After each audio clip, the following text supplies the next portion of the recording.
नमस्कार, मी प्राध्यापक बापूसाहेब करडे पाटील, तुळजाभवानीचा या ठिकाणचा पुजारी. आज आपल्याला तुळजाभवानीच्या मंदिराबद्दल थोडीशी माहिती या ठिकाणी देणार आहे.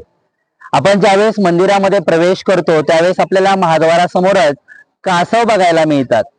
आता मग या कासवाचं महत्व नेमकं काय आहे हे आपण या ठिकाणी आज जाणून घेणार आहोत.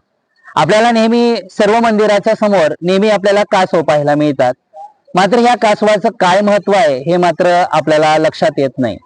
आज मी तेच तुम्हाला या ठिकाणी सांगणार आहे.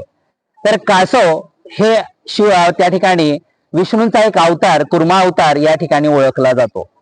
आता हे मंदिराच्या समोर असण्याचं मुख्य कारण आपण या ठिकाणी समजावून घेऊया.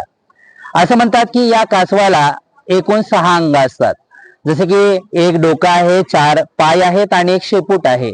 आता हे जे 6 अवयव या कासवाचे आहेत हे 6 विकाराचे या ठिकाणी प्रतीक असतात. मानवामध्ये हे 6 विकार अर्थात काम, क्रोध, मोह, लोभ, मद आणि मत्सर हे 6 विकार हे प्रत्येक मनुष्यामध्ये असतात.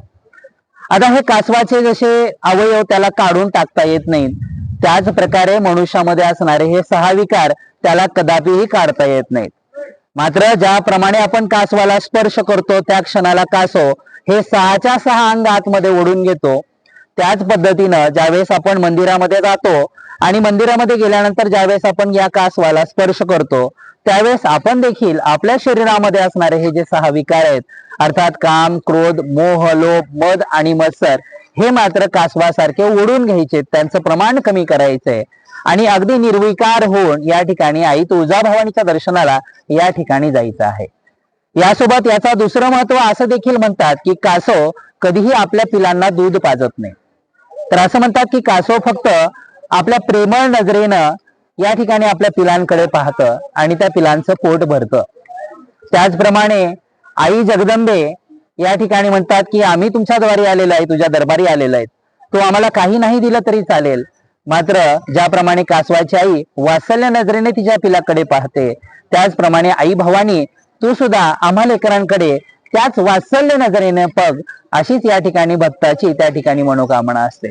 आणि यासोबत याचं तिसरं महत्व देखील असं सांगितलं जातं की कासव ज्याप्रमाणे हळूहळू या ठिकाणी चालतो त्या पद्धतीनं मंदिरामध्ये प्रवेश करताना प्रत्येक भक्ताने अगदी कासवाप्रमाणे हळूहळू या ठिकाणी मंदिरामध्ये जायचंय आणि या ठिकाणी जो संबंध या ठिकाणचा आहे त्या ठिकाणी मंदिरामध्ये आपलं वेळ घालवायचा आहे.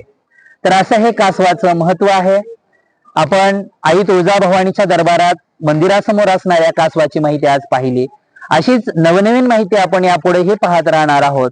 तरी सर्वांनी आपल्या पेजला, आपल्या ग्रुपला सबस्क्राईब करायचं आहे. धन्यवाद. जय भवानी, जय शिवराय.